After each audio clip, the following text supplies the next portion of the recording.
And we are back. How's everyone going today? Hey guys. All good. What's up, big dog? Yo, yo. Good to be here. So I'm just trying to upload the new overlay. There we go. Much better. You can barely see shiny shards, but we're going to have to go with that for now. Okay. All right. So welcome back, everyone.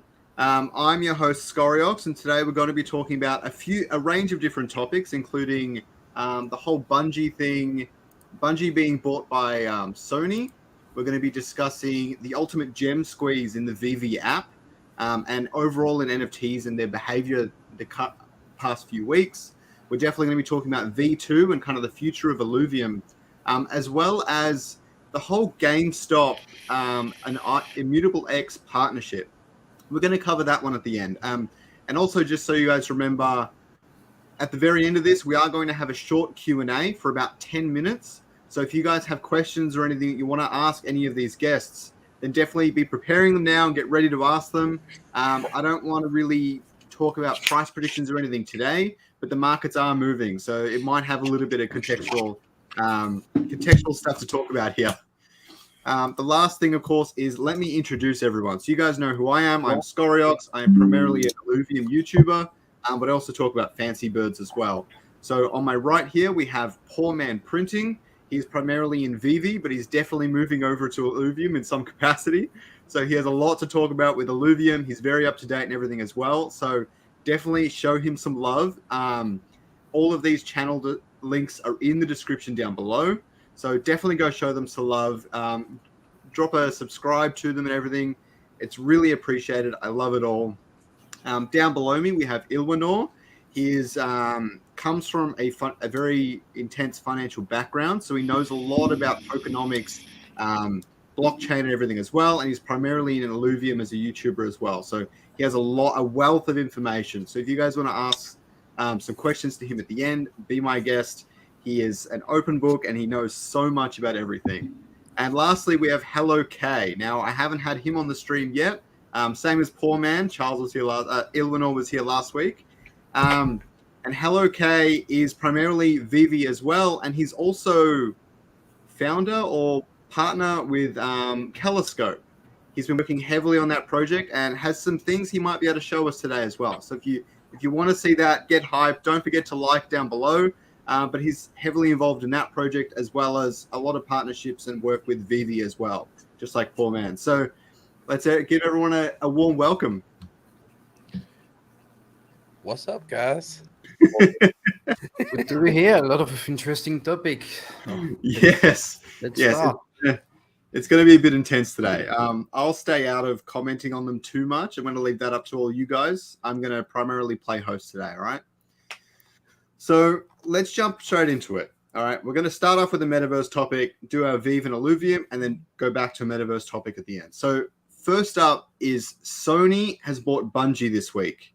I believe it was 6.9 billion or something, almost 7 billion. Okay.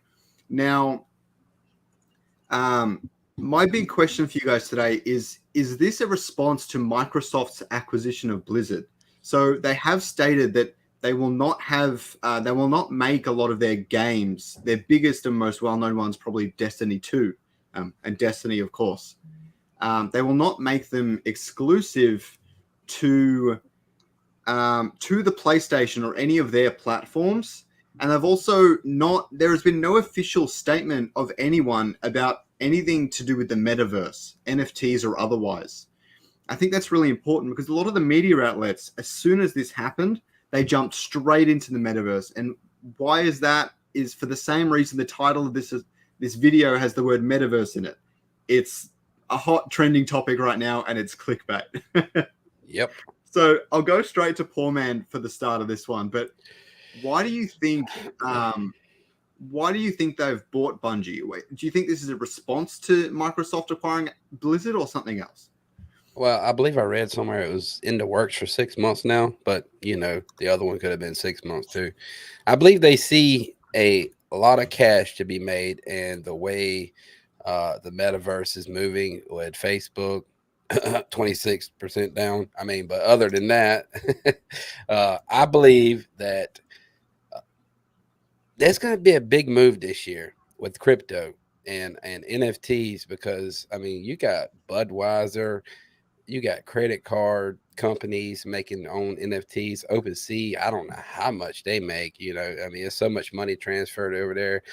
Gaming, play to earn is going to be a big key role. There's billions of people that play games. And I mean, who wouldn't want to play a game when you can make money at the same time? You know what I mean? I played Destiny. I love Destiny. The key thing is, will they create a new game for like the metaverse? You know, what's your thoughts on that? Yeah, like they could create a metaverse game, but there's been a lot of tension between, let's say, people that are involved in crypto and gamers, especially those that aren't involved in crypto. What do you think, Eleanor? Yeah, and I saw some actress today that was sharing some NFT, and she received all the hate in the world. But here specifically, I think it's super interesting because this company is the one that created Halo, and it's one of the games that really developed the Xbox, and they are based near Microsoft. So it's kind of really a play against, what Microsoft have been doing to lead. I remember that when they acquire Activision, a lot of people were saying, you know, PlayStation is so far behind, Sony is so far behind. So I don't think they mention, I've seen that they don't really mention anywhere the metaverse aspect. That at the end of the day, it's all related, right? The competitors are acquiring and becoming bigger. The cost of developing game is linked, but I think they all been bleeding developers. And especially it seems that Meta has been hiring a lot of people, and they're all getting into it. So some will say it right away and say, we're interested in the metaverse, and some will just invest and actually prepare something behind. But I think it's going to contaminate in a good way all the gaming world. And you see that also in finance with all the DeFi aspect, companies that were totally against Bitcoin and crypto and would say this is going to zero. Now they are hiring a chief kind of DeFi officer and that kind of thing. Like there's a big change, a shift that we'll see in DeFi since the DeFi summer.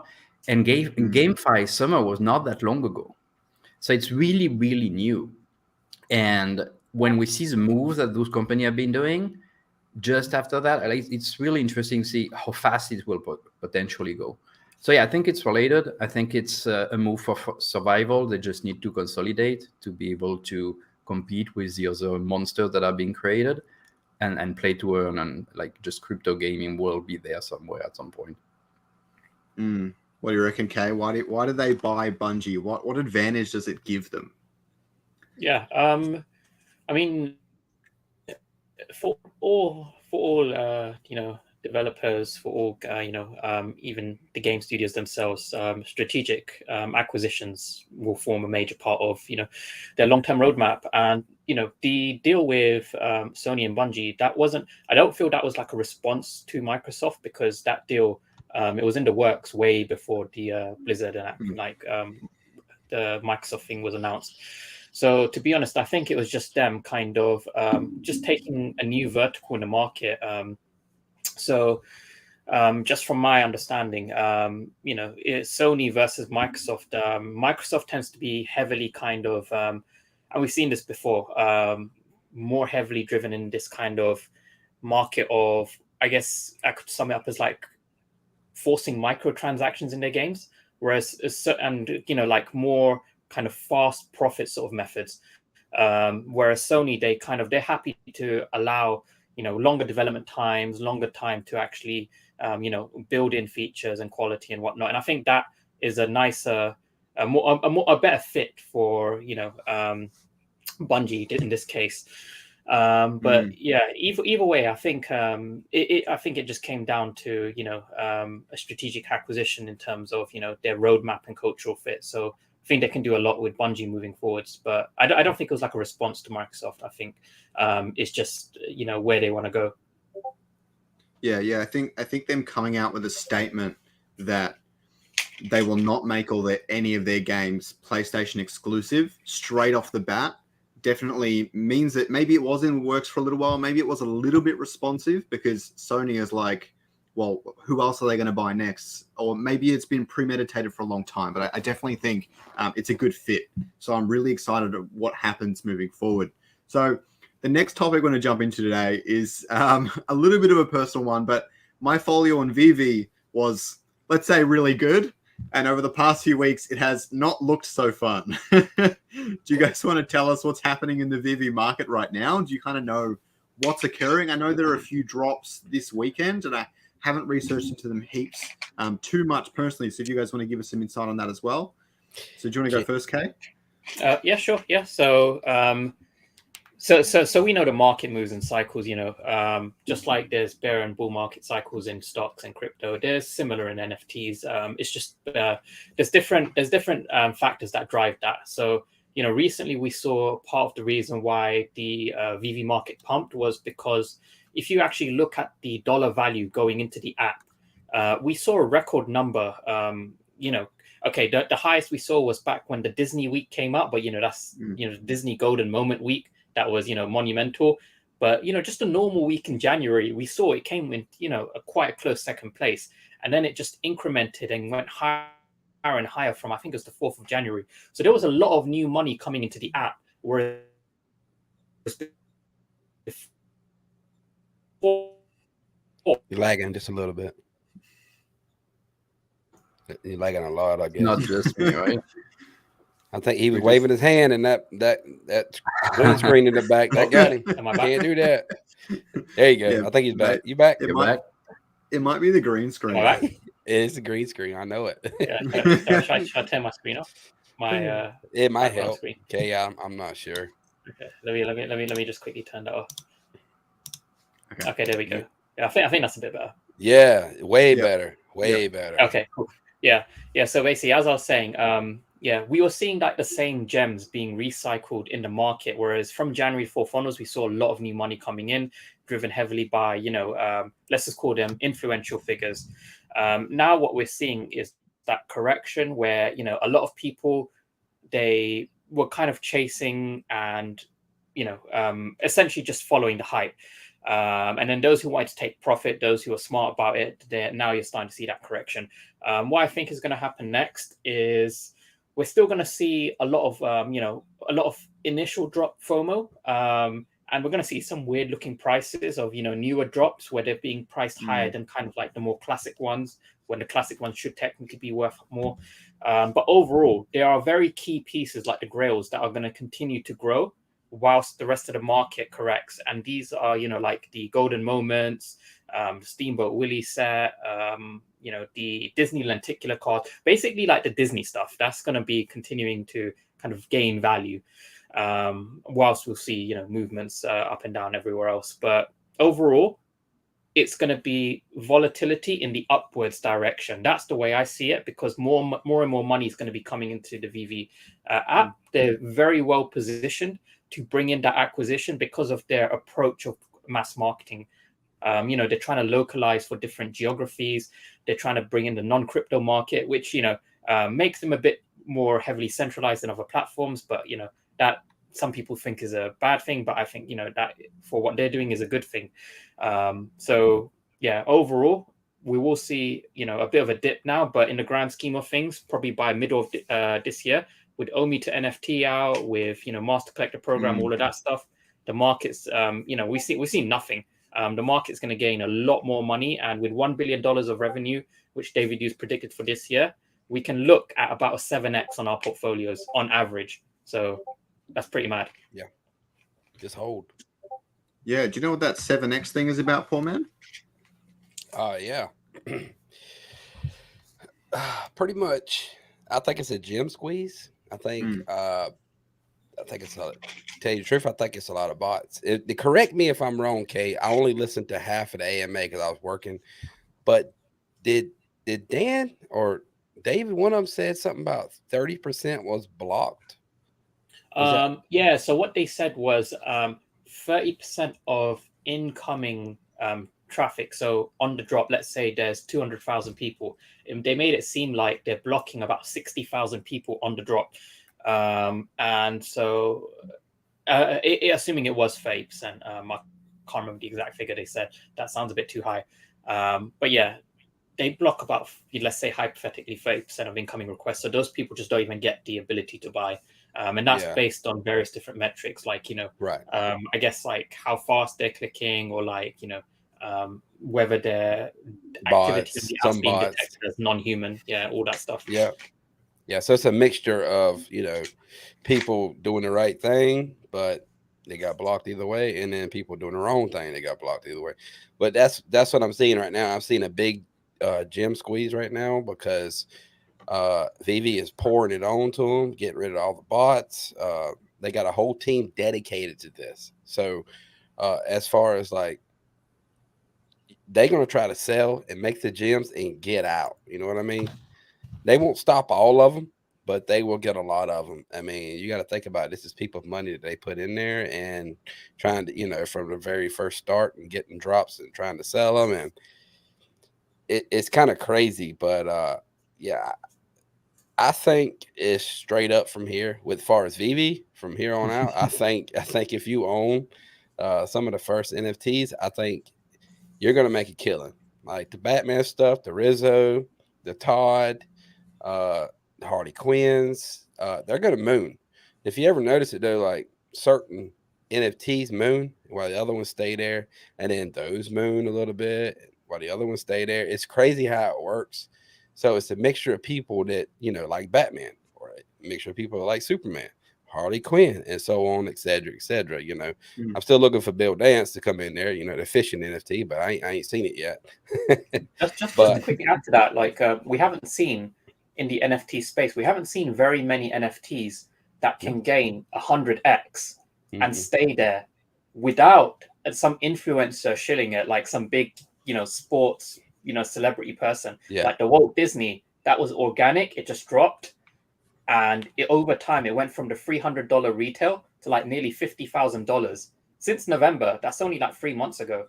So, and there was no like big name celebrity that was showing it off. Just saying, go to VeVe, buy the Walt Disney. It was just like users, and it stayed at that price point, even with the dip in the market. So, I think once we do get that's organic. Then it's gonna be 50K. It's gonna be like nothing. Yeah, all it's gonna take is one big YouTuber to start talking about an NFT, and the market moves on people. This is how it always is, and it's gonna, and then it'll be trickling down to all the other ones. Like, well, you need to buy this, you need to buy that. Boom, boom, boom, boom. Next thing you know, you got $20,000 freaking NFTs, and you're like, damn, I wish I could have got that. You could have got it for like 300 about 6 months ago. But I just started with the NFTs. Sorry, I just started with NFTs, and I'm gonna tell you, like, I'll tell you exactly what I made right now. I started with $2,000. Okay, now I'm not no big shot or anything. I know who some of the big shots is, and I ended up with 15,000 gems, if you want to call it gems. I think that's damn good for me because I don't know what the hell I'm doing. Yeah. It's a bit the whole NFT space is growing so fast that it's just really hard to keep up. And there are a lot of projects that are going to suffer in the long run. And again, I need to remind everyone, this is not financial advice, and we are not financial advisors. And please always do your own research. So just off the back of that, we're going to quickly move into Illuvium now. So V2 staking and land is not out yet. Okay. They did mention that they're in their initial timelines, they wanted it to be out by now, and it has not come out. And they're fixing up all their V2 and everything, but a lot of that is underway. We know about that. So in terms of timelines and for the future, Ilwinor, what do you think people can expect moving forward? Well, it will come, is what Kieran always says. It's not a question of if, it's a question of when. Now, concerning dates, well, I'm expecting everything to be pushed a lot. Like, they're depending on auditing some that may not even have started. We're not even sure. They didn't mention who are the other auditors. We know they're working with Stamp, one independent guy, and they want to get another one. I don't think the land sale will be in February. I would love it to be in February, but I'm afraid it might be end of March. It makes a lot of sense for them to have the sales before the unlocking of the token. Right, there is a big unlocking that is starting, but they're also trying to postpone it somehow with OTC transaction between CEDA and VCs. So this could postpone even the unlocking. I think it would make sense to have the land sale in March. So there's two different views on the actual game. Some people say, like Vetemor, etc., that, well, since they really be focusing on the actual real game, and they never had really any issue. There's no hack. There's no land. It's not a side project that was added later on. Then they should be on time. Now, there's also a lot of people that say, yeah, but the beta started pretty, like, just a week ago. There's not much information about that. So it's probably going to be in April, I think, maybe even May. I really look forward to the land sale. I look forward, actually, now there's been some really good video on Illuvita. I don't know if anybody, like, VeVe guys are like really into NFTs. The Illuvita initially was like, nah, I don't know. But then when you look at all the actual way of how they'll be minted, and the fact that, well, technically some will cost at least 2.5 ETH, I think, without accessories, plus it's just a chance that you have to have it. It means that the actual price of getting it would be higher, and they'll change the set every 3 months or something like that. What do you guys think of the Illuvita? Like, you're really into NFT way more than me. I'm more a DeFi guy. Are you interested? Are you looking for it? Or kind of? Just off the back of that, I am going to ask something else quickly, because Daniel Lee has sent me a super chat, and I don't really know what to do with super chats, but this is actually along the same lines of this topic. So Daniel wants to ask UK that, do you think the Illuvium NFTs will have a robust secondary market? And that, just like VeVe, and just on that does extend to Illuvitars. So for anyone in my audience that isn't quite aware of what Illuvitars are, they're essentially NFT portraits, but they're optional, and they don't have a limited mint number or anything either. It's just a chance you'll get something really rare and a chance you won't, and things like that. You can purchase different types of packages. So, Kay, what do you think about all that? Yeah. So that's a very good question.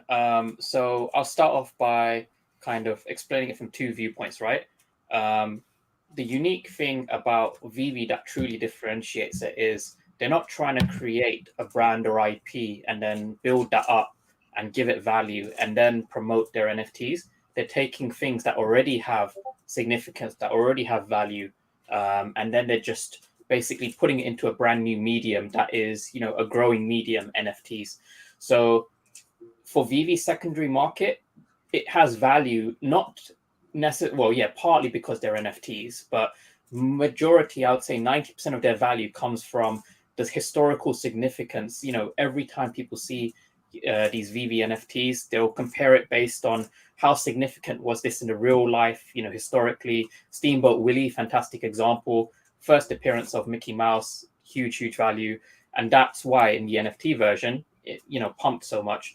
Now, taking it back to, Illuvium and other platforms, let's just stick with the play to earn kind of platforms. That secondary market, it can be extremely robust. I made a decent amount. There was a point where I was making more money from Axie Infinity than I was from VeVe in terms of when I say money, I mean like percent gains. And that was because at the time, the Axie Infinity ecosystem, they had created this system where there was a need for a market because people wanted the best Axies to, compete and earn more. Now with Illuvium, again, it will be similar, depending on which Illuviums you have, you're selling. If the ecosystem there exists where there is, value in purchasing specific ones, and they get the kind of formula correct with like the scarcity and, I guess they build like a nice backstory around it as well, because again, that is quite important for people. then yeah, it will have a very robust market. If it may even be bigger than, or it may be more kind of proactive than VeVe's in many cases as well, because I've seen that happen in other play-to-earn platforms. So it really just come down to the product and execution for me. Is the game fun to play? Is it, more importantly, for many people, extremely rewarding? The Philippines is the #1 market. I think this is one thing that is probably going to potentially hold Illuvium back, is the complexity of the game and just how amazing it looks. The #1 market for this space is the Philippines, and the reason why Axie did so well is the game was very simple and it was also mobile based. Most people in the Philippines, they don't own like a desktop PC, they own mobile. So, by making a really impressive, amazing game, yes, play to earn, it's a huge market, but you're kind of, by making it a bit too impressive and a bit too demanding on the kind of machine specs, you're blocking out the biggest market for, your space. So that's going to be an interesting challenge to solve. But overall, I think, for most people, Illuvium kind of really stands out, and if the value and the product is there, then yeah, the market for it will definitely boom. I got a question for you guys. Just one quick thing is, you're mentioning VeVe and you're mentioning NFTs. So maybe I lost something, but actually what we call NFT in VeVe are not on any blockchain yet, right? They will be on It's on Ethereum. Yep. If they are on Ethereum, you can actually transfer them manually. You can go on Immutable and search them up. Yeah. I think he's asking, can we take the NFT off of VeVe to OpenSea? Is that what you're asking? Well, yeah, put them anywhere. If they are on Ethereum, you can just transfer them from one wallet to another outside of the platform. If not, it's not a real NFT. It will be probably in Immutable X, but that's where it feels like it's the token is definitely on Ethereum, but an NFT is a contract that you can just do whatever you like. If you want to transfer it to somebody else, you transfer it to somebody else. The NFT itself. So an NFT, the true definition of an NFT, right, is it's a token on a blockchain. It has metadata and it has a pointer that points to some asset. That's essentially what it is. What VeVe has, they've got exactly that. The one limitation they have isn't a technological limitation, it's not part of a definition of the NFT. It's more like a legal requirement where, the licensor has said, don't take us off your platform yet. We want to wait until, we have more trust and more faith in this space, and then you can take us off. And they're going to be doing that very, very soon. But you understand that it's not decentralized then. I don't want to troll that. I'm just trying to understand. But if it's it's controlled by a centralized entity that can just say, right now you cannot remove them. So it will be on Immutable X, and then it will be an NFT. And I'm using that just to answer you on the Illuvium side, because I think from long-term perspective, this, like from a crypto native kind of aspect, this is huge. Like, it's kind of really weird.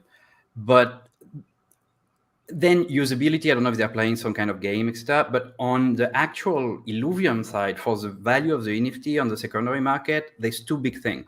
One, they'll keep, and they mentioned several ways, they'll keep creating reason to destroy NFTs. So of course there is the fusion, that is the most famous one, but in interviews they also mentioned that you would basically be able, it's not an exact example, but that's how it was presented, you'll be able to just burn a Rumfire to add skills to a Rumfire, like +10 in strength. And you can burn probably as many as you want to create a really strong one.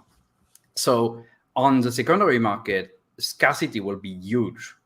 And well, that's where I think, especially at the beginning, and there's some curve, I think you created, Scoriox, maybe it was for the elevator or something like that, on how, it was for a real game, how, what was the rentability to play the game against just investing in the token and stacking. And I think at the beginning, the first set will be extremely interesting if you keep it for a while. Now, yes, when you'll have 100 million players and they all catch a lot of them, it's going to change. Just wanted to give this piece. Yeah. I know. Yeah, certainly it's clear from VeVe and Illuvium that utility is playing a big role here. And utility is not something that has been big in the NFT space for very long. When you really look at the large NFT collections, So CryptoPunks and Basie, their utility is that they're a community and they're an exclusive club. Okay, that's a powerful utility, but there are only so many clubs that matter to people. Okay, and then down the road, they've got all these NFT staking and they've got all that sort of things that every single project now seems to have. And then eventually, the quality of the utility is now going to play a new role. So utility, it came NFTs, then utility, and now the quality of utility, how much utility, and what it does moving forward is really going to be the big factor here. So just closing off of that, we're going to jump into our final topic, our really big one. I wanted to talk about that real quick before you jump. Yeah. No, so I understand what you're saying about the NFTs. Like, it's not a true decentralized NFT, which you are correct. But you got to think about it like this, that we're so early into this, okay? So you take a monkey that's pixelated, then you take Superman that was made by the artist. When they release Superman to OpenSeas, which one do you think is going to be more valuable? The oldest one on the blockchain. So that's the full point of CryptoPunk, right? It's the idea of they were really one of the first or the first. Right. And if it evolved, then you have really a piece of history.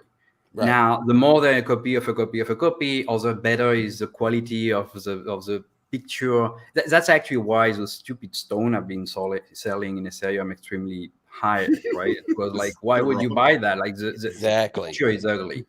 But nobody cares about the picture. People care about what it represents, and they are extremely scarce. They matter just because they were the first, and I think that's what matters, because then the actual quality of the pictures, from now we'll look at some resolution that were impossible 10 years ago. In 10 years, you'll have some other resolution. So if VeVe is successful, and I really wish it for you guys it will be, then yes, it might be one of the first, probably the first NFTs of different big brands, and they'll have value on that. But the real value, and I'm not trashing VeVe at all, right? The real value will be there when they'll be on Immutable X, because I agree. And they will be there sooner or later. Yeah, they will. But it's just weird to say NFT right now, because people have been speaking a bit on the chat. An NFT is mostly an ERC 1155 and ERC 721. Then another blockchain might be different. If it's a centralized thing somewhere, well, it's mostly something in a database. They'll transform it, but it's just weird to say NFT. And again, I'm speaking out of my own ignorance about the project, just asking. Well, the way I look at it is most of all the artists that's got their NFTs in VeVe right now already said that they'll release it. It's just a matter of time.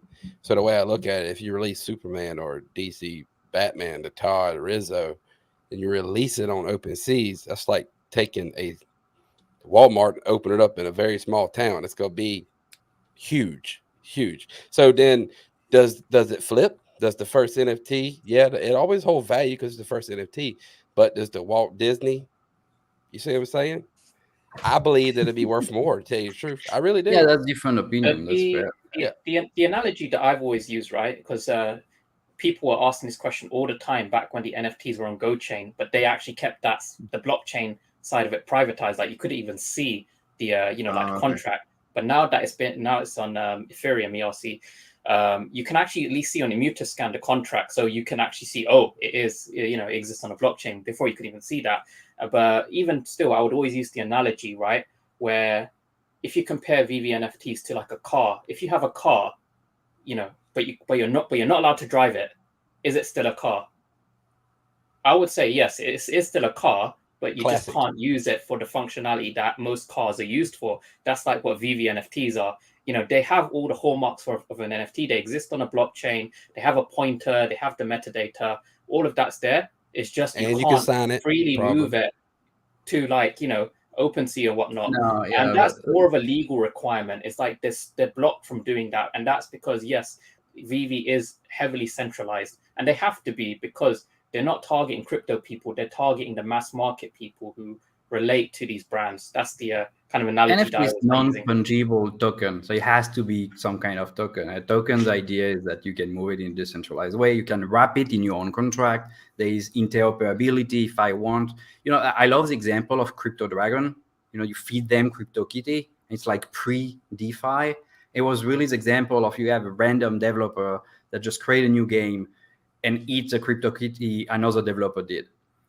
If it's centralized and I cannot access them, well, it's not part of the world yet. So yeah, we can create different analogy. It's anyway, at the end of the day, it's opinion. Everybody will agree when it will be on Immutable X. So it's a topic that, that a lot of people talk about. I mean, it really is no right answer there. You know what I mean? That's the way I look at it. No, I agree. It's just opinion. Yep. Yeah, I think it's hard because there's the technological side of things that always needs to be considered, right? So in the case of crypto punks, they're all individual. They all look different, so it makes sense for them to be a token. In the case of Superman, it is 8,888 mints, but they're all the exact same model. So in terms of environmentally security and things like that, making a pointer can make a lot of sense sometimes, because then what you're doing is you're creating this single model and you're duplicating it 8,000 times. And then what happens when you have 2 million collectibles, all right? Or if you have 1,000 unique collectibles, there's a huge difference in the environmental factors as well. But it's just a matter of the technology needs to catch up. At some point, we'll be able to get these file sizes or everything else so much big, or the file size is really small, that it'd be really easy to do a lot of this. But at the moment, with the gas fees and everything and all that sort of stuff, file sizes make a big difference here. And you need it's just not there yet. It will be there in the future. But at the moment, people are trying to, let's say, jump the gun a little bit in that sort of way, if that makes sense. Yeah, I agree. I've only bought one NFT off OpenSeas. Afrojoy is doing great right now. Okay. Oh, right, so let's. Yeah, I like it too. I like it to go up a little more value. Yeah. So let's swing out to our last topic now. This is a big one. GameStop and Immutable X have just made a big partnership together. Okay. And Walking Further made a really good point in the chat before that Illuvium and VeVe are both on Immutable X, among a bunch of other great projects, but obviously we're focusing on those two. So Immutable X is growing so much. So GameStop has partnered with them, and there's also a $100 million fund. Now, I don't know the full details of how that's going to work. I know it's to help fund esports and things like that. But let's just talk about this partnership for a minute. It's also been clear that GameStop is actually going to have their own marketplace. They're just using the Immutable X technology and blockchain and things like that. So they're not going to go into the Immutable X marketplace in the same way that VeVe is planning to put some of their collectibles on there, but they will eventually have a web app. And then you'll just have a dozen different marketplaces. And as Eleanor stated before, that interoperability between all of them is really important, but it just might not be here yet. So let's just chat about this partnership. What do you think, Paul Man? All right. So first off, GameStop isn't doing that great. So they're going to venture off into the next best thing, right? Because we all know that they're not doing great. So what else, what's going to make them money? Crypto, right? Everybody goes to crypto when you're trying to make money, and it's getting bigger and bigger and bigger. As far as like they're going at Immutable X a different way, I think it's great. I really do. I mean, first off, I haven't did any research on GameStop. So what do they own? What license do they own? What can they do? You know what I mean? What can they offer besides having a Immutable X, and then this side over here be GameStop? Is that what you're kind of trying to say about them? Like, what can they offer to Immutable X? You know what I mean? I don't know. But yeah, our stores, I don't know if they're completely tied together, but we have something called EB Games, which is the Australian GameStop, and they've got anything ranging from Star Wars to Pokemon. But that's normally licensing, from my understanding, and Kay might know more about this, but it's very specific. So if they say you have a license to sell Pokemon merchandise, that's Pokemon merchandise. A lot of this licensing for NFTs may need to be separate. What do you think, Kay? Yeah. Just to kind of like re-elaborate. So my stance is I think it's for retail people in Immutable X, I think this could be quite a dangerous move for a couple of reasons. So we see this happen a lot with projects where it's like the easy thing to do, right? Where you kind of dilute your market by releasing your tokens as a fund for some kind of project expansion. In this case, I think it's $100 million worth of IMX for this kind of fund going on for the developers. And this happens quite a lot, right? Where I'll use VeVe as an example. They purposely didn't want to release funds of OMI to pay their licensors, because what's going to happen? These guys want to get paid in cash. They're going to dump the OMI on the market, and you're going to see a huge, like, lashback from the retail people. They're going to be like, you guys are introducing so much like positive sell pressure, like what's going on? And so that's why we have this whole system with gems on VeVe. And again, the project that I'm in, Caliscope, we're going to be having heavily deflationary tokenomics. There's going to be no use of like, the token being dumped back on the market. However, IMX, they've introduced this $100 million fund. What are these game developers going to do? Especially, GameStop, which is struggling, they're going to sell it. They're going to liquidate, and they're going to use that cash for, their kind of capital expenses. So, yeah, I think this is a dangerous move for retail investors. It's the easy way to raise capital, but it's kind of, it's kind of like a big middle finger to the retail guys, which I think at a stage where they're growing quite fast, they really do need to ensure that their retail support stay on board with them. But, in terms of like partnerships and whatnot, yeah, it's definitely a very good partnership, because GameStop, it's got like that kind of meme following as well. They're bringing this very unique niche market. But yeah, I think it can be a bit of a negative move for them. We'll have to see how it plays out. I got a question for you, Kato. What if now? I just heard about all this stuff too, because I work for a living. So, what if they had physical NFTs? It's kind of like you would go in there and you would buy a PlayStation game. What if they had them on the walls, physical NFTs?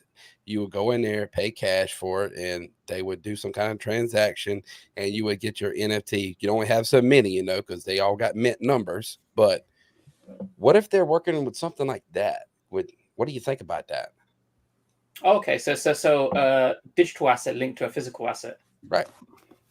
Yeah, I think they can do that. I think they don't necessarily need GameStop to do that. They can actually kind of like outsource this stuff with many other like traditional kind of toy manufacturers, the same kind of company that Disney used to make their what they called like those Disney kind of figures that they had, and then it would unlock like a digital character. Very, very similar technology that's been available for a long time. But yeah, they could do that. Whether that will perform well or whether that will just be seen as a novelty, it is to be decided, right? Because I think something like that would do very, very well, where the purpose of it is for the collectible aspect. I don't think it would do as well where the purpose of the platform, if the majority of people are there to like just grind and make money, we would have to see.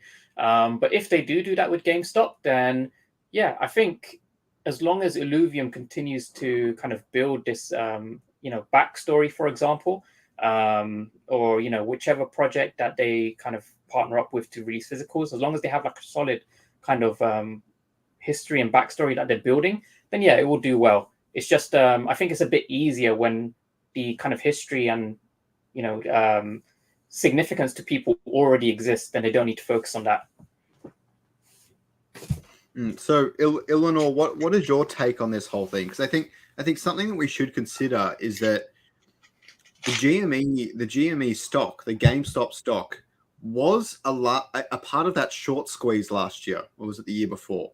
There was a giant thing in the media where they short squeezed and destroyed a bunch of hedge funds. Everyone made a lot of money, although not really if they were using Robinhood, and so on. But a lot of people see this as the first time this sort of action happened before the whole crypto bull run started, before the big takeoff on Bitcoin. So people believe that these sorts of people, like Wall Street Bets, are the same sorts of investors, let's say, the same sorts of retail investors with all the FOMO and everything. So, Eleanor, how do you think fans of GameStop might take to something like this? So first, just Kay is absolutely right. Actually, GameStop already sold 42 million of those 100 million. The article on that today says it. Oh, okay. On this, it's not that they did. So something that Portman Printing said, which is super relevant, is GameStop is not a good company. GameStop is a crumbling, dying company that was overshorted, and some Reddit account, the Wall Street Bet, decided that they will try to short squeeze them, which they could not do until some other funds, venture capitalists said, hey, let's follow this. And that's something you can check. It's actually not just the retail that could do that. Some people at Wall Street did a lot of money by pushing this way. What is interesting is that just after that, not very long after that, well, they did it again with some other brand. But also that's where Doge started to go really high again. So that's the kind of guys that you get. And on the pump and dump channel that really flourished at that time, you would have all this new blood coming into crypto that understood nothing and would just be totally destroyed. I was one of them. I was. Actually had bots fighting so I never did a pump and dump because it's so illegal, etc. But I realized, and that's something that I always did, they would always buy just 1 minute or a few seconds before telling you on Telegram and Discord. So I actually set a bot on Binance to check where really shitty coin would have somebody buying, and I would be like the second one to buy just after them. And it was working super well, and then everybody started doing bots, and even like that, it was not that good. And the actual, sacrificial lamb start to not come anymore. But so the problem here with GameStop is I'm not really sure what they bring. They bring definitely Moonboy-like of, investors, some kind of fame. Maybe the media would relay that. Now give them 100 million. You mentioned the licensing, etc. If you have a license, which is, I'm not even sure it's called license. If you're authorized to sell Final Fantasy, it doesn't mean you can create your own merchandise of Final Fantasy. You can sell the game. That's it. So the NFTs they can create are not necessarily related at all to the games they can sell. It could just be the logo of the platform or some Wall Street Bet kind of meme. So this part I don't like. One part I do like a bit is, when you look at Illuvium, what they've been saying in the last few months is, we're still going with Immutable X, but we're kind of preparing just in case. And they says it just in case many times already, which start a lot of people to think like, will we really go there?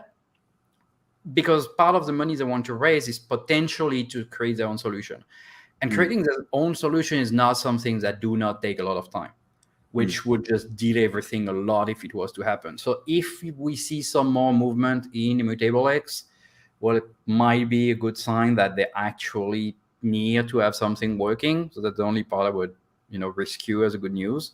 But that's it. I think the Immutable X, when we talk it in the context of Illuvium, they have a gigantic advantage. Some people forget this, and I don't know if you guys are aware of this, but the Immutable X building or studio or whatever is 10-15 minute drive for the founders of Illuvium. It is in the same city as a majority of the Illuvium setup. They're a DAO, so they're all over the world.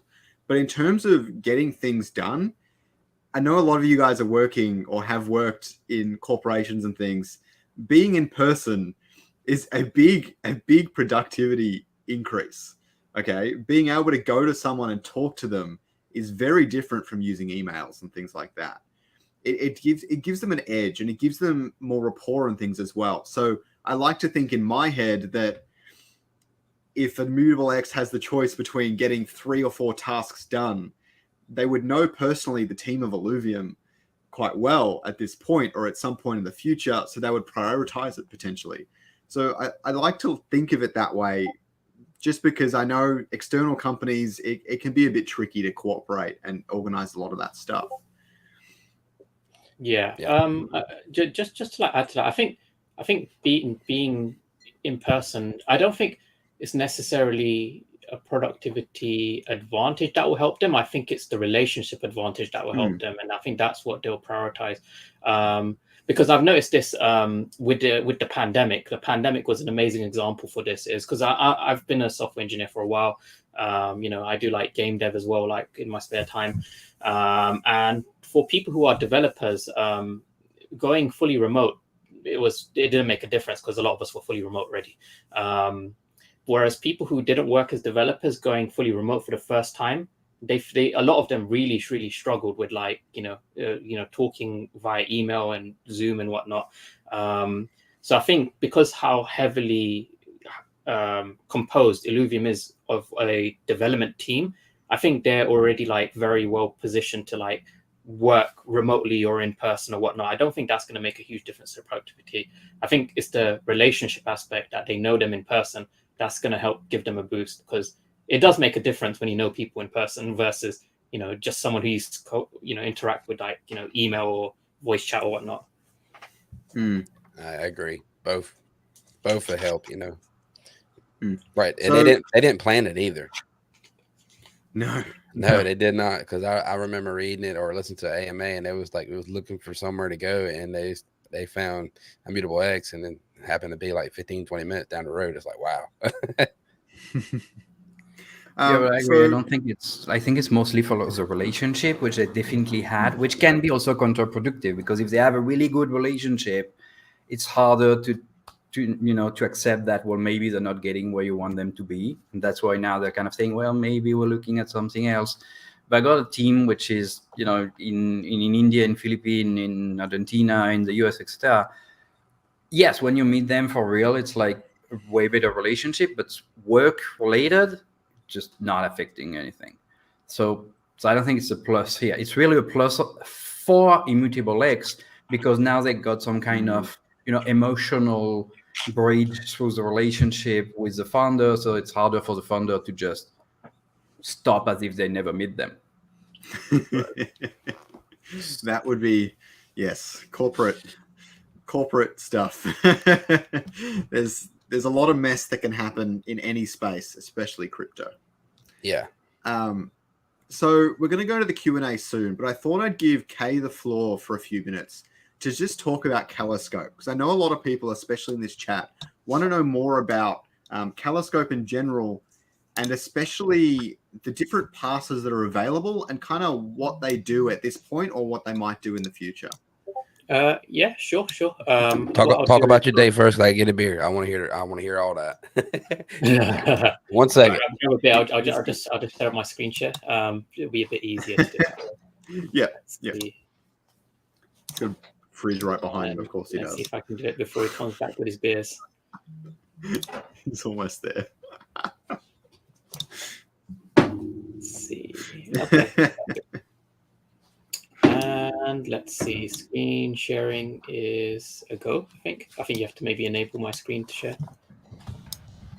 Okay, I'm here. Oh, yeah. One sec. I didn't want to miss that. Cool, perfect. Awesome. Yeah, so just for those who don't know what Caloscope is, we describe it as a metaverse aggregator, and it's fully decentralized. So you will basically be able to use your wallet to sign up. And essentially, the kind of main layer is these digital spaces.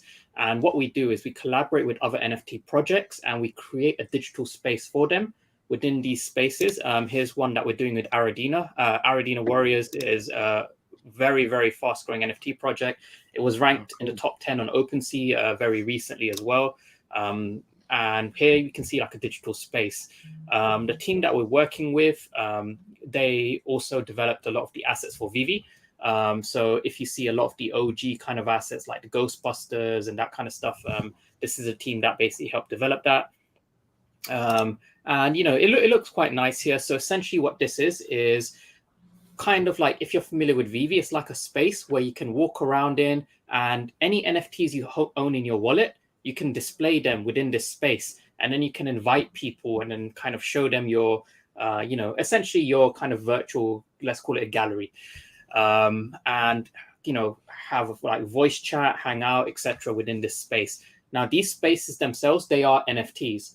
So not only Are they, cool looking? They're projects that people might relate to, but you can freely trade them on OpenSea. Like from day one, they'll be interoperable wherever that supports the ERC20 standard.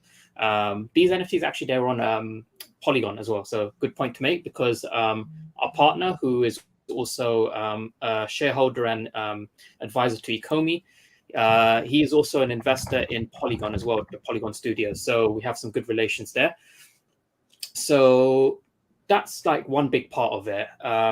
Now, if you imagine these spaces as like building blocks, if you kind of then build with these spaces, so you've got like one space here, another one, we can essentially start to create like a sort of city of social spaces that people can interact with, and you can converse with other people from different projects. That's kind of like why we call it a metaverse aggregator, is you're getting these digital spaces from different projects and you're bringing them all together, and that's where the real power starts to come in, because we've started to notice this already.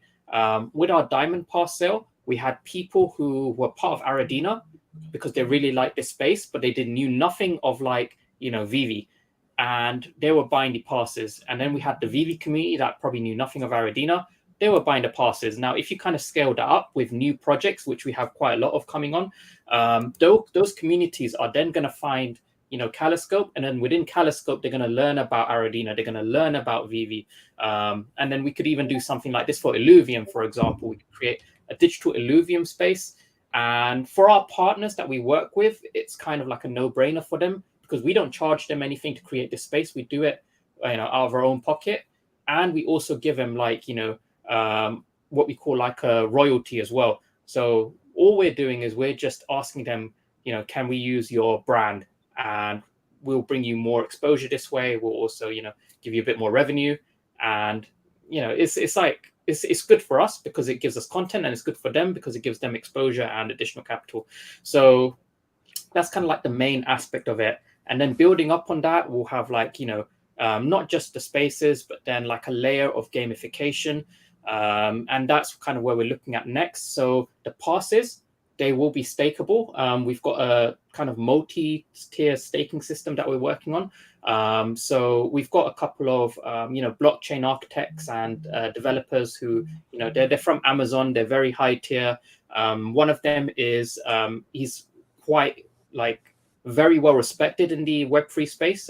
He audits for other projects, so he's basically the person that's going to ensure that we're like hack or exploit proof, because we're going to try and keep this as, I guess, not overly complex or kind of like overly bespoke. It's going to be following like the gold standards that have been already established, so we can ensure that there's like confidence in the people that do get involved, and then using these contracts, you'll be able to earn points, which translate to either a token allocation, or the other thing that I was telling Poor Man is, if you live in the US, the points, because of compliance, you may be able to use those points to redeem NFT game assets instead. So at least you get something, because for compliance reasons, IDOs are banned in the US.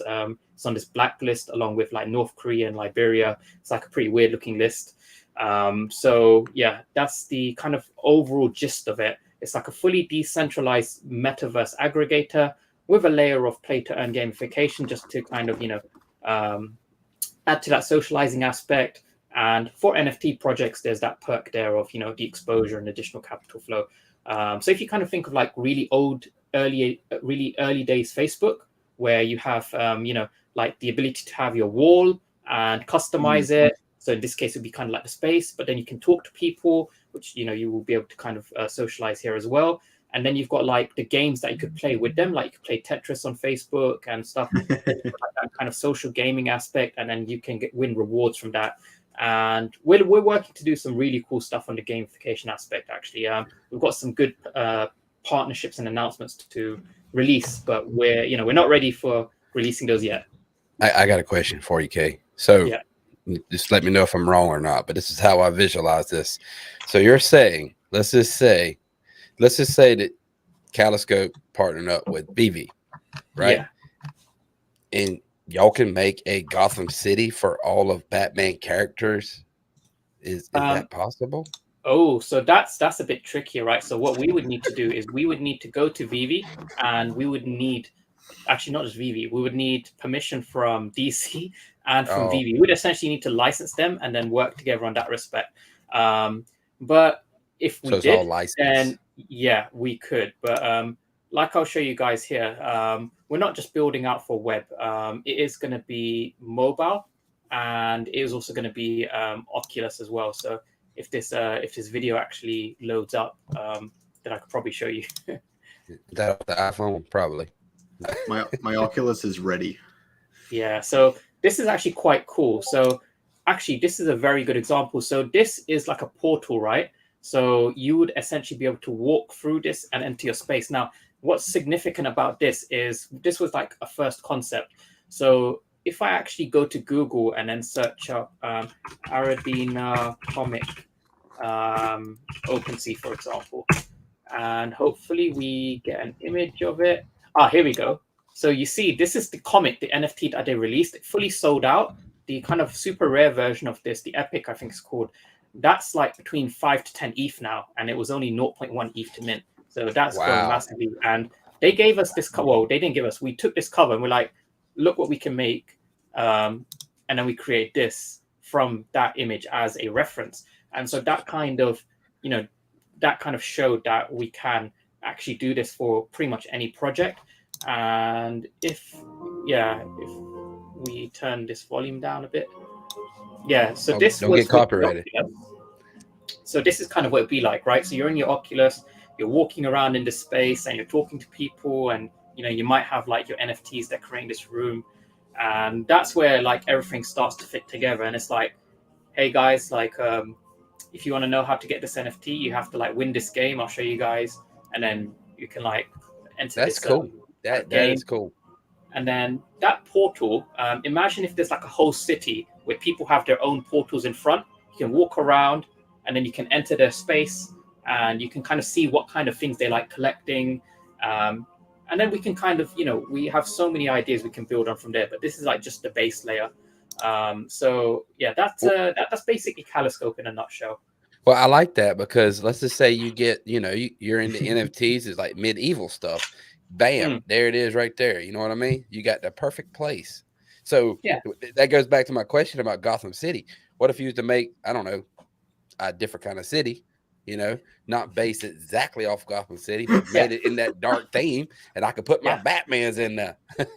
Actually, on that point, so in order for us to create stuff based around DC IP, we would need the IP. But if the NFT itself was, let's say, the Batman, and DC has now agreed for it to leave VeVe onto other platforms, we're perfectly within the legal safe zone of allowing users to bring Batman into Caloscope. So that's perfectly fine, because once they agree to it being on OpenSea and interoperable, it will be interoperable everywhere that supports that standard. Caloscope will obviously support like Ethereum-based tokens, so that's perfectly cool. We just wouldn't be able to create the Batman stuff ourselves. But if they want to bring Batman stuff, then that's fine. Same with Illuvium. If people want to bring Illuvium NFTs into here to display, and they can create a whole showroom based around Illuvium stuff, then that's cool. People can then, visit your space. You can like invite them, and they'll be like, "Oh, what's this cool? What are these Illuvials?" And then they'll learn about Illuvium that way as well. And that's where this whole kind of metaverse aggregator kind of concept starts to come into play. So that's basically what we went for. I see people already trying to rename it. What is that? Hotham City? I think that was a typo. All right. So that is all really awesome. And thank you so much, Kay, for sharing that with us and talking us through it all. And I'll maybe have to grab you on for an interview or something in the future if we want to discuss that further. But for now, we're going to jump into the Q&A, okay?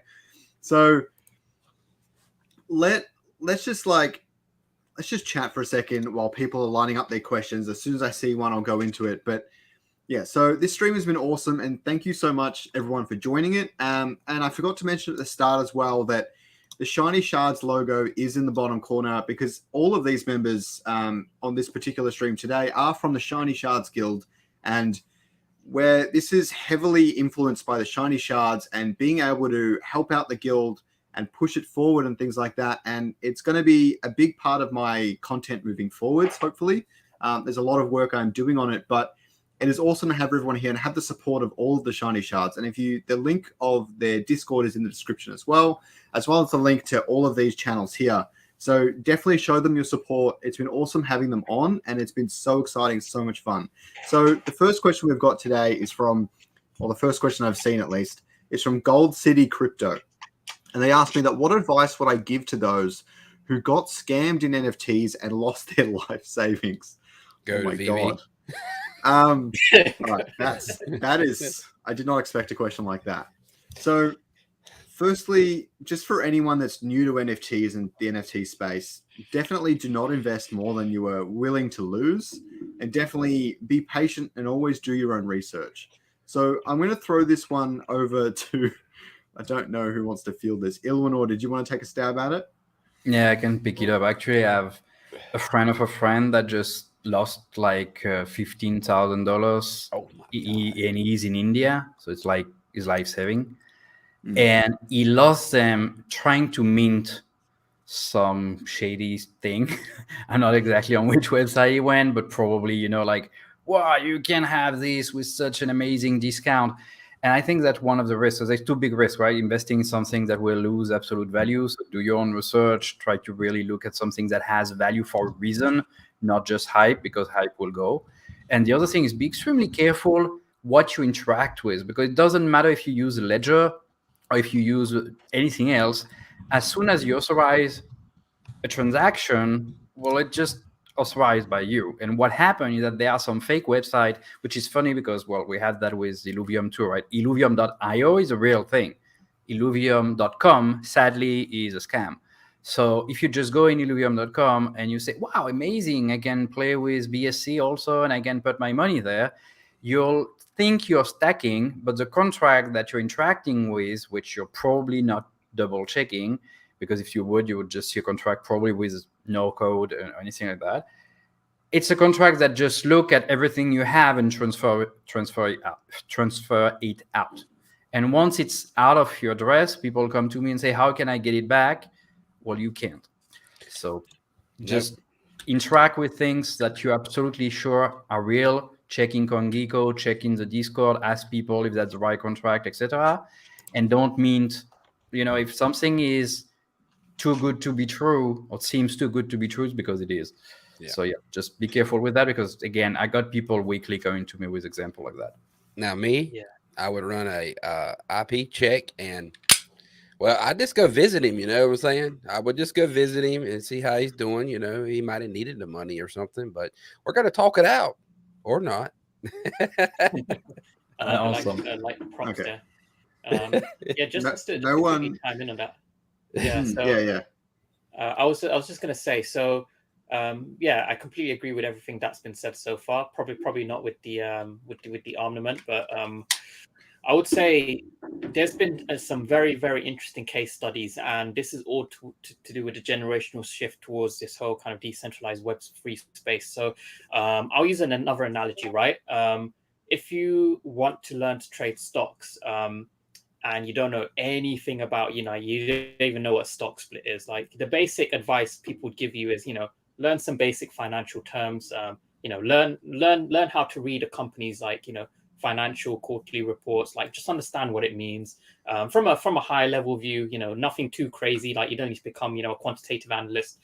Just understand what you're doing.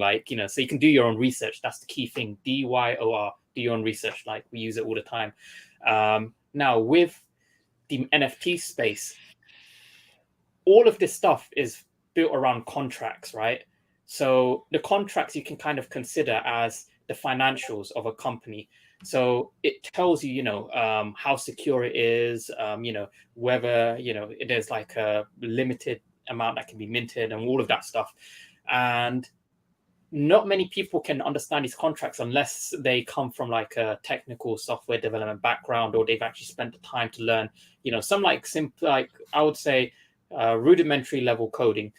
So that's the kind of step I think we're going towards. Is a lot of people are just going to have to learn to either have people they trust that can kind of look at these contracts for them, or they're just going to have to learn to read these contracts for themselves.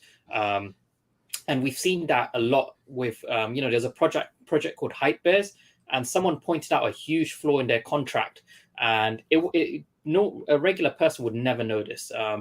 There was what they had as what they called like a proxy registry address. And basically that basically gave whoever had that address the ability to freely move your Hype Bears, anyone who had that address. Now, that address was set to OpenSea's address, but hypothetically, if that address had it's changed because they left in a contract the ability to change it, then whoever now has that address, they can literally move your Hype Bears wherever they want. They have like God mode now. So I think you need to find people who you can trust, which kind of defeats the whole decentralized aspect. You're trying to do things your own, but you need to find a group that can analyze these contracts and tell you if there are any potential flaws in it.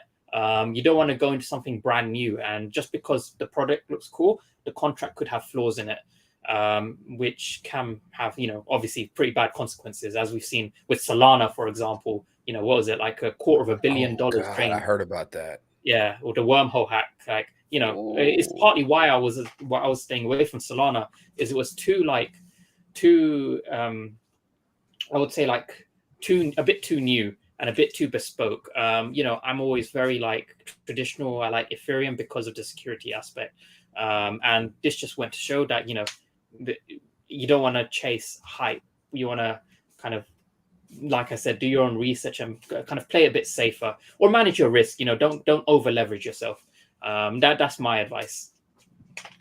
Yeah. There were a few more questions. So firstly, just correct me if I'm wrong on this one. A few people were asking if Caloscope uses VR, and you mentioned the use of Oculus before. Yeah. Can you in like a minute, because we have so many questions to go through. Yeah. Sure. What capability will that have? Like, can you see other people in VR? Yes. So initially it'll be a web platform, and it will be web-based VR, kind of like VR games on the web platform. And then the next stages will be mobile and Oculus. Specifically Oculus, because Oculus has a lot of good developer packages that integrate with Unity quite well. So we're building a lot of this out in Unity. So yeah, you have your headset, you'll be able to see that person's avatar, they'll be able to see your avatar, you have like your kind of hand things. And yeah, it's kind of like very, very similar. I would describe it to VR chat. But that's the other point, is avatars. We will also have avatars as well. So you can basically become your NFT, which is pretty cool. A free avatar? I believe there will be default avatar, but then with projects that we're working on, you'll be able to get, like actual avatar. So imagine like becoming an Aradina warrior, and maybe we'll give you like a sword accessory as well. I like free stuff. So there have been a bunch more questions about scholarships in the Shiny Shards Guild and the benefits of being in a guild before the launch of Illuvium. So Ilwinor, do you have any stances on kind of like where we want to be with the Shiny Shards and kind of the benefits of being in a guild? Sure. So if we look at guilds right now, I had an interview with Hot Sauce from Polemos just last week.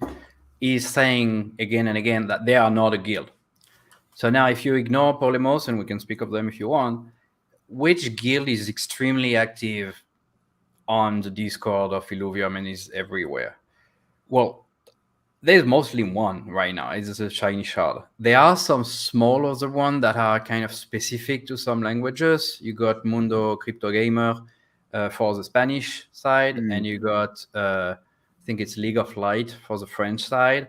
They are not Illuvium only, while you got Shiny Shard fully dedicated to Illuvium everywhere. Well, mostly with Working Phaser, Lori speaking with Aaron, etc. So what we know is that they'll be looking at pools of stacking for NFTs, and this will be done, it seems, by Polemos for Illuvium as a collaboration, but it seems that they also want to have a way to actually involve the guild in that. I don't think it's coming anytime soon, because in the interview he says, we know it can be done, not, hey, we started, it's ready in 3 months. And it's a pretty big endeavor if you just think that everything is needed, integration from the Illuvium side. What I think is that we're extremely early for Guild because the game is not even out. But I think it's also one of the best opportunity to just start. Guild will be extremely relevant for competition because let's say, and I'll speak competition. So let's say if there is a $50 million prize and I feel I have no chance of winning at all, well, maybe instead of just stacking it on a pool to get some dollars a day, well, we could have some kind of contract or collaboration with Illuvium, etc., to just have a shiny shard contract that would receive in a secure way, just for a limited amount of time, some NFTs that this contract would be recognized by Illuvium, and then we could have the shiny shard team playing with them, and then, well, the owner maybe get part of the prize. There is another aspect which I think is super relevant and real and will start in a few months. Illuvium is a DAO, and the DAO is extremely important. There is the election of the council. On the last election, nobody knew me. I just had a YouTuber for like as Iluenor for like 2 weeks. I could get 2% of the vote. Vetemo could get more. Well, as a guild, we have a shot of maybe getting in the council. One person first, maybe twice. It would be even good for the game because it would not be all polemos. We could have a primary inside the shards and just say, okay, look, Scoriox, everybody is behind you. You won by whatever vote. Well, now everybody votes for you. And that's how we can become more and more relevant in the game and even influence the part that we, dislike or really like. So, and this is really through being part of a clan or a guild. So I think that's one of the main thing I'm looking at right now. Yeah, poor man, what do you reckon? I'm going to translate this into country. So basically what he said was trust, okay, for a guild, vital information about the game, a family, and 4, you get to kick people's ass. So power, yeah, that's pretty much it. Yeah, I think the family aspect and the trust aspect are probably the biggest to me, because like if we do have all these systems in place where you can lend out or get lent Illuvials or other NFTs in any game, not just Illuvium, what are you going to do? Are you going to go to a Discord with 200,000-300,000 people and say, can you give me a RAM fee? Oh, I totally trust you. You're going to give me a RAM fee. That's all good. No. You find a guild, you become a part of that community, you learn about everyone or as many people inside that community as you can, and then you have a level of trust, and you have the other people in the guild, people like Walking Feather, that are managing this guild and weeding out any bad actors or bots or anything like that, and trying to keep it all coherent and concise. And then that means your information is gotten to you faster. Your Illuvials are more trustworthy. Everything is just a nicer system because there's less people there. And it's just a very simple way to think about it. And that's the big thing for me. I like that. And to note on that, let's just say, we burn, 3 NFTs, level 1s to get a level 2, right? Let's just say I got 4 and somebody needs one more and they can't find it. I have that NFT, or I have that game, Illuvial, and I will give it to a guild member to help them out because, we stick together. Like in real video game, right? It's something that used to happen all the time. Hey, I got that soul, I'm not using it. Well, was not representing money. But if you just get better, then you give me something else later on. And if there is this trust and family aspect, it works. And I think the shiny shard at some point would probably, I'm just thinking out loud, but we'll probably have our own token. We'll probably just could, create our own competition too, because could be part of something that is done with a raise of a token. We could have our own NFTs that would just be, prize for the teams that participated in some events, etc. The option, like the opportunity, are kind of limitless. It's really on what people want to do and what we just decide to do. So if you want to translate it again, please go ahead, like country style. Maybe it was clear. No, family. I was daydreaming about something else. I ain't gonna lie. Yeah. So yeah, we're definitely building as well. For those that are new to the shiny shards and try to compare it to everything else, it's come a long way, and it's still got a long way to go, just like anything. And it's going to keep building up. And as Eleanor said, I think the tournaments aspect is a big deal for me. I know that with Zed Run, they had a lot of tournaments and things, and it's hundreds of thousands of people competing, and the top 1% of the best players have a chance at winning a little bit of money, right? But if you have the Illuvium tournaments is probably millions of players, where you have the Shiny Shards tournament, it's 500, 600 players of members that have been in there for a while. Maybe we only allow members in that have been in there for a week or two, because we're rewarding our community members in some way. And it's just a different way to engage with the Illuvium and other communities, and we may even have an arena, right? Like if you look at the Constitution DAO, well, they failed to get the actual thing they wanted to buy, but there could be a Shiny Shard DAO that is just joining people from the guild, maybe from the outside, to just get to have a tier 5. And once we got a tier 5, we got our own arena, and there's a lot of opportunity there. I don't know what Laurie will think of that, but yeah, definitely. Okay, so we're gonna wrap it up in a minute, because this stream has been going for quite some time. They want to hear the Rev Dibs, though. I'm gonna tell you that right now. I've seen it several times in chat. The Rev Dibs, you gotta go through it. What exactly about it? They just want to know some information on it, like how much money they gonna make, bro. Yeah, you say we'll be all millionaire with Rev Dibs, right? It's on your video. Hey, I bought a Illuvium this morning, and I'm so far. Let me make sure I ain't gonna tell a lie. Oh yeah, it was a good day to buy if you bought it. I bought. It wasn't 6. I told Lori it was 6, but it's actually 7. I bought 7 at 580. I would have bought lower, but I was at work, so that's another thing. I'm not active in Discord, guys. So if y'all are looking for me in Discord, I'm working. So I'm mostly on Telegram and getting all my information from Lori and everybody else. But yeah, I bought it 580, and I'm doing pretty good. I'm ready for V2 staking, baby. Bring it on. Coming soon. We've got almost 2,000 Illuvium waiting for that now. Yeah. So, Kay, do you have any final statements about any of that before I do some Rev Diz? No, actually, I'm quite interested in about the Rev Diz, because I've actually I've looked into Illuvium's one. I found it quite interesting, because Rev Diz is a very, very big topic in the play to earn space, because you want to get it right in the sense that it's secure, but more importantly, it's compliant. That's a huge one, because your token could end up falling into that gray area of a security token rather than a utility token, and you want to avoid that. So yeah, it's a good topic.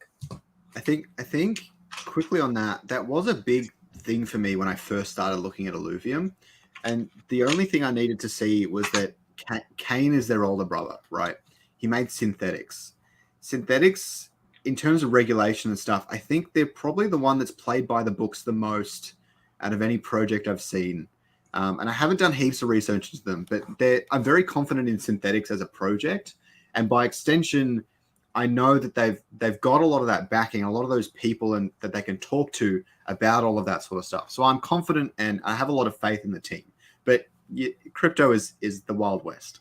So revenue distribution, okay, fine. They're also asking about the unlocks in March, which I'm cool with that. I'll buy more, you know what I'm saying? Yeah. Eleanor touched on this stream already, but the unlocks in March are just going to be a big FUD campaign. The price is going to go down. It's got nothing to do with the unlocks. From fear alone. Oh, right? Dilution. It's kind of a capital raise. Even if they don't sell, it's not because you add more token that you add value to the market cap, right? Yeah. So the March unlock, everyone should be aware of it. I'm going to make a video on it soon, hopefully. Probably not this week though. But everyone should be aware of it. The price is going to dip, or it's going to rise. But like, it's going to be volatile. That's the point. It's going to be volatile. You should be aware of that. Although currently ILV doesn't have any futures pairs that I believe. So no one could really be shorting it. And in that same sense, no one could be short squeezing it or anything either. Because that's what I would have expected. I would have expected all this FUD and then the short squeeze if a lot of people were shorting it. But it doesn't have any futures pairs at this point, so you never know. But so back onto revenue distribution, it's going. I don't want to tell anyone they're going to be a millionaire. I like to be as conservative as I can in general. But you're gonna be rich. It has the I'm gonna say potential. It has the potential to go a long way. So, in one of my recent videos, I did talk about $500 to $700 at around 2 million players per token per year. I think this is highly realistic, but not quite conservative. I think your more realistic figures are some of the things that Illinois has been looking at, and it might be coming up in some of his recent videos, closer to $100 to $200 at 2 million players. Now, that doesn't seem like much, but it is actually a lot. And what is more important is if you buy a token right now, a price that low, which I would consider almost guaranteed at 2 million players, is like a 50% ROI, which no company has ever achieved in stocks. Well, I mean, there are small caps and things, but it's very hard to achieve on a safe stock to get that sort of investment. So it's still powerful. Now, the big thing to consider is how big could Illuvium become? And I personally think that they're revolutionizing so many different genres, including play to earn, auto battlers. They've got their own competitive scenes that I think will take off. Looking at Hearthstone, Pokemon, and Axie Infinity, not Axie, but a few others, I think their competitive scene will take off. Now, what does that mean? If it takes off, you're looking at 50 to 100 million players. Potentially fast, maybe over the next 3 years. But what happens then to your conservative $200 bet on 2 million players? You 25x it. And all of a sudden, your $400 investment is making $2,000 to $3,000 every year for you. And that grows over time. And then if the price goes down, you stack more ILV and it grows even more. You have to watch my videos to get the full breakdown of a lot of that. But what I'm looking at personally is how many players could we get? That's all that matters to me. The money will come if the game is successful. What do you reckon, Eleanor? I can see you want to say something. Right here. There's one aspect that is so you go ahead. No, I was just gonna share the screen. I was gonna tell everybody right now, like, far as like staking is freaking beautiful. This is my staking page. Now it's all frozen right now. I'm not sure about the 7.38. Is that still going? Y'all know anything about that? It stopped. So Illuvium balance is what you just bought, so you cannot stack it right now. Oh, that's what it's saying. Okay, I got you. So your pending rewards is paused too. It actually should be way more than that. Yeah. So this here, all right, if you look, SLP pool is a combination of ILV and ETH matched up beautifully perfect together. And this is what I have right here, $11,926. So I have 4.05 sushi liquid pool, right? Correct? This is 1 month, or actually almost 1 month. That's how much ILV I made. And if y'all are not aware, ILV all-time high was $1,900 a while back. So you take your amount that I have, just like he's talking about the rev divs, and this is what I was talking about Telegram. Like, I'll never sell because my goal is 100 ILV. I'm not rich, but I'm gonna try to make it work out the best way I can. I sold a lot of my wife's jewelry and everything. We're gonna make it work. So I just bought some more. I bought 7 ILV, and I have the ETH to match it to go into the SLP pool with which we won't have high gas fees, will we? What do you think the gas fees are going to be? Anybody? They're going to get a lot lower, right? What at the complete end of V2, you're probably looking at not more than $10 per transaction, and then they're even going to build on top of that, and it's going to be pretty much gasless. Oh my god! Oh! I just had an accident. I ain't gonna lie. I just did. I got excited. So, I'm getting. Let's just say this is 6 ILV, right? On this much SLP plus this right here. The SLP pool was paused around. Correct me if I'm wrong. 315 to 320%. Am I right? Somewhere in there. You ain't got to answer right now. You can answer later, I guess. What'd you say? Sorry, I was reading the chat for a second. It's all right. So the pool was paused around what, 315, 320? 315. 315? Okay. So 315 what? 315%. Oh, yeah. Come on now, stay with me. Stay JPY. with me. I know I'm drinking. Am I talking? Am I slurring Okay. already? Yeah. All right. 315%. So, Close and to. I'm about to pretty much double this, right? As soon as I can stake. That means that is going to be 12 ILV per month. Let's just say it's 12, right? Yeah. Where is my damn calculator? Where are we at? 660, 660. It'll go down over time. Right, it will go down. Not I financial advice, understand. everyone. It will be Right. destroyed by the end of Right. March, right? Everybody. Yeah, it's going to go down, but times 12 equals $7,920 a month divided by 4 each week.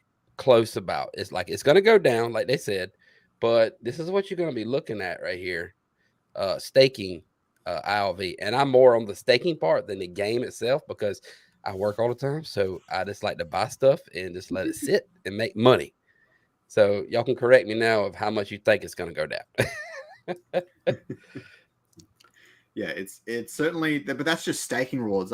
That's not even RevDiz, which is I know it's gonna be really interesting. So Eleanor, really, Eleanor, what's your final statement? Because we're gonna have to wrap this up.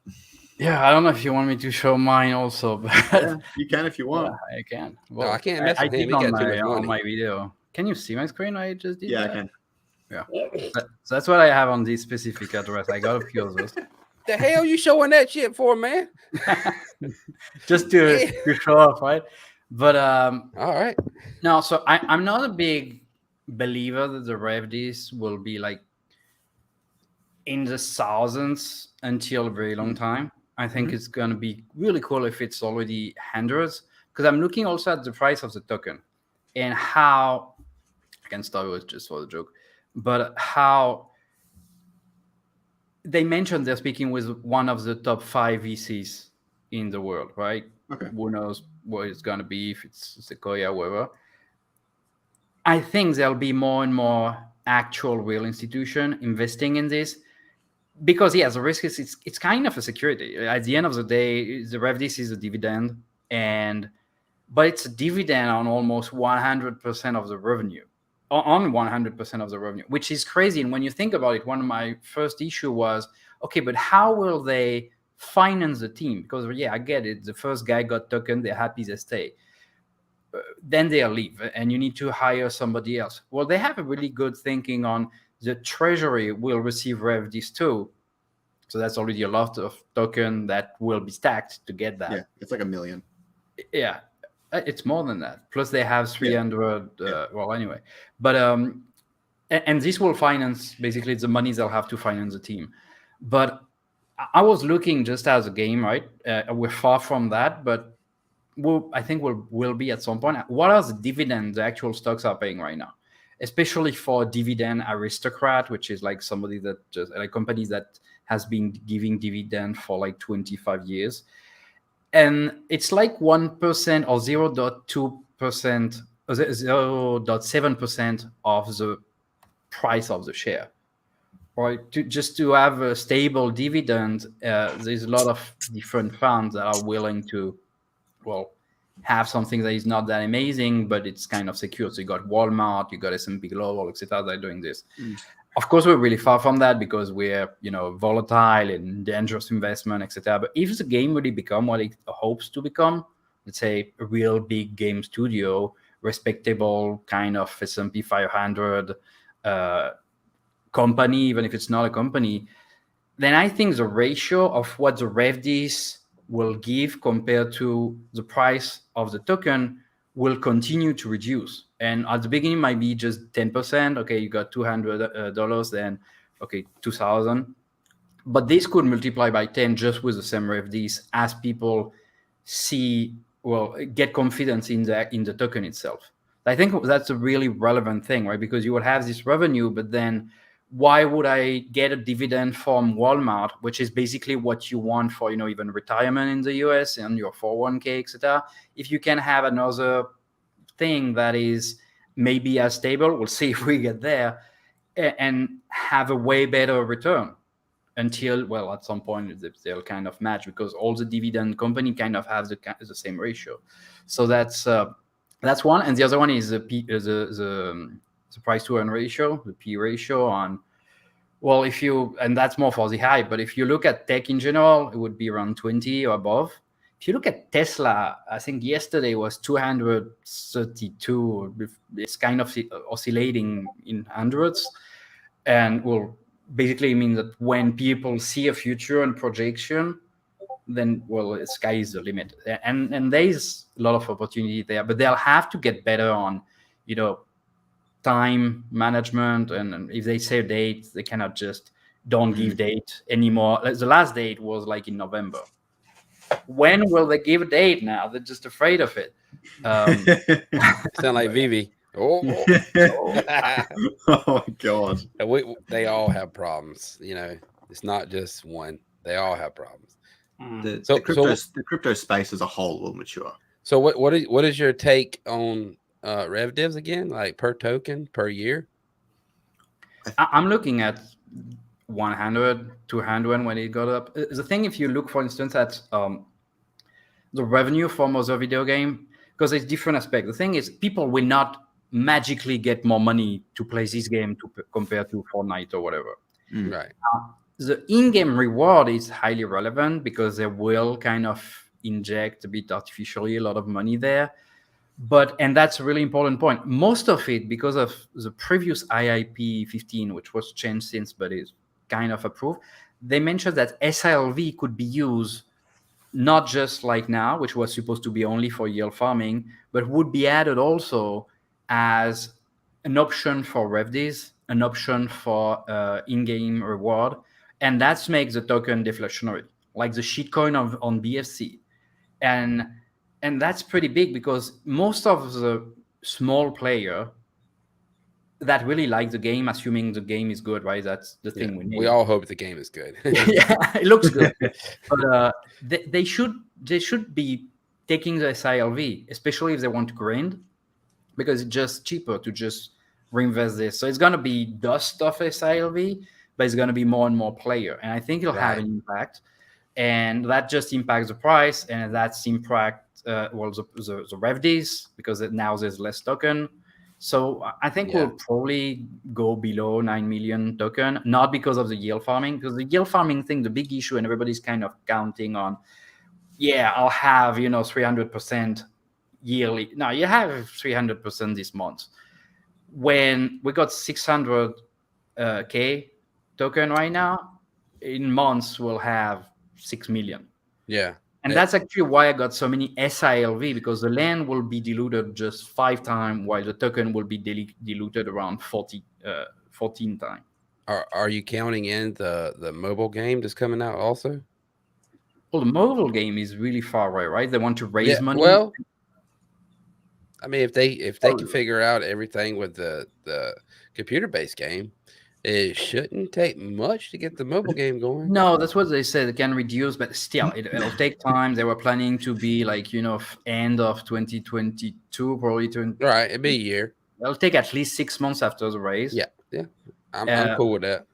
Yeah, and speaking of, Kane, I don't know if you looked at Eileen, which is his new project. I haven't looked at it heaps. What is that?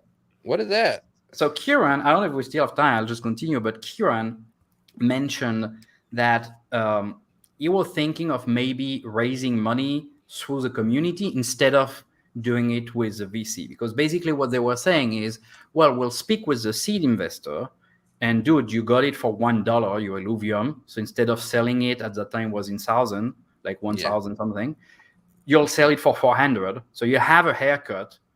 But we're giving you the liquidity, because if you want to sell 200,000 Illuvium right now, you'll just crash things in level that are not interesting for anybody. So what they want is to match people. So imagine they can just... So one of the aspects you mentioned is they could just buy those tokens and then be an intermediary.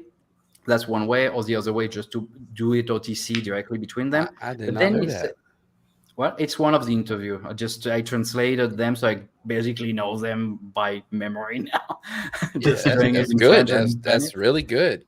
But the thing is this. Then he said, but Kane is looking at a new protocol. And if you look at Kane in Twitter, it's its main link right now. It's called ILV, and it's made to disrupt VC. So basically, the way it will work, the Discord is really small and there's not much people. It was mostly given as tokens. There's only like 5,000 tokens, so the price is super high. Wow. Weird choice that they just did this way. So I And can't buy it. 3,000 of those might get burned, which is something they were Oh discussing my on, God. because it's like an inflation thing that they might just remove. Yeah. So the token is super expensive, but it's super early also. And basically, the way it will work is you'll have a contract where somebody will be able to negotiate something like, okay, I'll get all the token from the seeders with a haircut of 60%. And then those that want to buy it at this price, because that's the cool thing, that's what they're giving to the VC. The VC got really cool price. They don't buy at the price we're buying. But then they have a vesting time of a year, 2 years, 3 years. Well, this will be done as a smart contract. This, if you think it's interesting, it's ILV. And something also that is really interesting, that the liquidity pool to buy ILV on Uniswap is on Optimism. So you will not find it normally. It's on Optimism. So you can pick that on Uniswap. They even actualize your MetaMask, so you have all the different, all the information set up automatically. You need to transfer through a bridge to be on Optimism. But the thing is, that's when they start speaking also of, maybe we'll have the V2 stacking and sILV 2, sILV 2, and the land sale on some L2. I would bet it's going to be on Optimism because they're kind of following the big brother all the time. Yeah. But check out the DeFi is not GameFi, but it's super early and interesting. Okay. That's crazy. Not Just- financial advice. Just on that note, yes, not financial advice, and please always do your own research. I think I will have to look into it more. I have looked into it a tiny bit in the past, but I've got a little bit more time at the moment, to be honest, so you never know. Any final statements, anyone, before we close it out? Do you think you'll be rich with Illuvium or ILV? I Hell think yeah. I'll be able to play the game without really adding money to the game, and that is my goal. I could do that with a Game Boy. I ain't asking that. I was kind of thinking. Are you going to be I'm rich really into the game. investing in Illuvium? That's the question I'm asking. I think I'll be able to collect so much in the game that I'd like to be one of the top players. I guess. What Are do you a think? TFT player or something like that? I suck at TFT, but I'm I a pretty big TFT player. I used to be. What was I was master rank on TFT back in season 3, I think. Cool. So are you planning to compete like in Illuvium and be like a big time? That's what got me into Illuvium. Was I saw it and I was like, oh, it reminds me of TFT. And then I was thinking about just competing. But then I kind of like went down the Kaleidoscope rabbit hole, and I was like, oh, I might not have like time to like commit to like gaming as much. I kind of miss playing games. I bet you don't never have no time. But yeah, I think it won't even be like the rewards that drag me in. I think it's just going to be, the game is good, then yeah, I'll happily play it. But on that, poor man, I think in 5 years I'll be able to sell one of my tokens and throw like do something crazy with it. Let's just put it that way. I'm going to tell you what my plans are, but I think in terms of getting rich, I think with compounding APY and things like that, and just overall, in 5 to 10 years, I think each token will be very powerful. Yeah. I like that. I just want to make the same money I make now without going to work. I'm cool with that. I think just to chime in there, I would say, so like all the projects I'm in, I'm thinking of like, 5 years, 10 years, like all of you guys. I think the one thing that is like, I'm just trying not to over leverage is the whole kind of, I don't know if you guys have been following, like, for example, the Ripple lawsuit, right? The outcome of that lawsuit is going to determine a lot of things for DeFi. And I've been reading a lot, partly because, of Kaleidoscope, like we need to be informed about this stuff. But also partly because, for example, what's been happening with, there was this case with Kick Interactive, like their token basically completely devalued because they lost the lawsuit because their token got classified as a security, because what they did was they sold a token and then they used the funds to build a product. That actually sounds perfectly normal in crypto. You sell a token, you build a product. That's actually not compliant. Like, and a lot of projects don't know that when they start. So I think what's going to be interesting is how does compliance change in this gray area of rewarding tokens and also staking and things like that. One thing that I only found out very recently is there's this kind of organization called things like the Financial Action Task Force in the US, and one of the things they stated only like quite recently, like a few months back, is if you operate like a liquidity pool, if you operate that on behalf of your like company and that person like stakes your tokens in the liquidity pool, even if it's a decentralized contract, because you're providing the software, like the system for that, you have to still KYC the people. Otherwise, it's no longer compliant because it has to follow like you're acting kind of like a bank here. So all of this stuff, like I never knew before. And I was like, wow, there are actually a lot of projects where I can stake, but they don't ask me for KYC. So are they going to get into trouble later down the line? Like, can they really use, well, it would like, the regulations weren't very clear at the time. Like we didn't know, like, I don't know if they could argue that very effectively. So that's my one main risk in this space is in the next 5 to 10 years, as these regulations start to solidify, is, who's going to come out on top? Is it the ones that were kind of playing it super safe, or could you kind of get by here and there just because, there was uncertainty? Yeah, because crypto could keep getting bigger and bigger and bigger. And there's more and more interest and Who more is and that? more people getting it. Oh, He's my like, bad. That's That's pretty cool. I like that. I like that. Oh my God. But yeah, about Illuvium, there's one thing which is really, really weird. What? He You can't. never seen this face? I keep changing face on He video. can't even hang it. He look at it. All right, go ahead. Let him talk now. Go ahead, hush. But they're planning a casino. Which, speaking of regulation, Don't do your this one eyebrow will like be that. tough. I'm about to bust out laughing. What?